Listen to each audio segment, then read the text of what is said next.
हाँ, शफ़क़त रसूल मेरा नाम है। ये वाइट टेंट देख रहे हैं, खैमा सफ़ेद रंग का, इसके नीचे जो काली दीवार नज़र आ रही है ना कंक्रीट की, ये बड़ा शैतान है, ठीक है ना। इस शैतान ने हज़रत बीबी हाजरा को बहकाने की कोशिश की थी कि आपका खामन हज़रत इब्राहीम अलैहिस्सलाम आपके बेटे को ज़िबा करने के लिए लेके जा रहे हैं, तो आप ना जाने दो। तो हज़रत बीबी हाजरा ने इसको पत्थर मारे थे।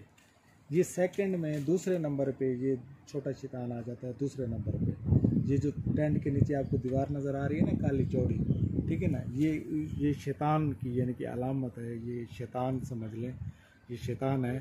तो इसने हज़रत इब्राहीम अलैहिस्सलाम को इस जगह पे शैतान ने आके हज़रत इब्राहीम अलैहिस्सलाम को बहकाने की कोशिश की थी कि आप अपने बेटे को क्यों ज़िबा करने के लिए लेके जा रहे हैं, तो आप ना लेके जाएं, आप ज़ईफ़ुल उम्र है, आपका एक ही बेटा, इकलौता बेटा है। तो हज़रत इब्राहीम अलैहिस्सलाम ने भी उसको पत्थर मारे थे।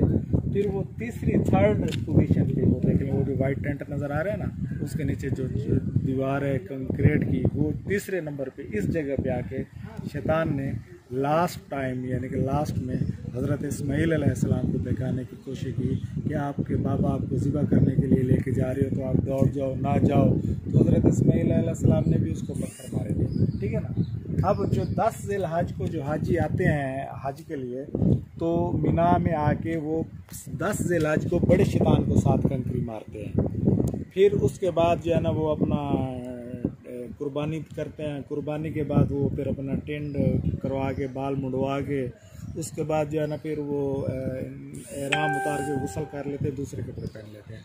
फिर 11 ज़िलहज को तीनों को 7 कंकर उसको मारते हैं, 7 उसको मारते हैं, 7 उसको मारते हैं, 21 कंकर मारते हैं 11 ज़िलहज को तीनों शैतानों को।